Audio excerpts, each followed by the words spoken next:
హననీయ అనే గ్రీకు పదం నుండి అననీయ అనే హీబ్రూ పదం వచ్చింది. ఈ మాటకు యెహోవా దేవుడు దయ చూపాడు, ఇంకా యెహోవా దేవుని దయ అని అర్థం వస్తుంది.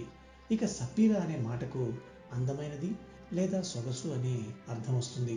అననీయ సప్పీరాలను గురించి అపోస్తలుల కార్యములు 4వ అధ్యాయం 34వ వచనం నుండి 37వ వచనం వరకు, 5వ అధ్యాయం 1వ వచనం నుండి 11వ వచనం వరకు మనం వివరంగా చూస్తాం.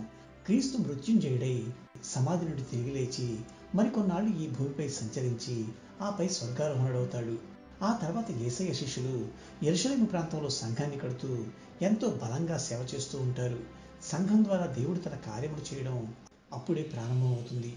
ఈ అద్భుత కార్యాలు చూస్తున్న యూదులు అనేక మంది నిజరక్షకుడు క్రీస్తే అని విశ్వసించి సంఘంలో చేరడం ప్రారంభిస్తారు.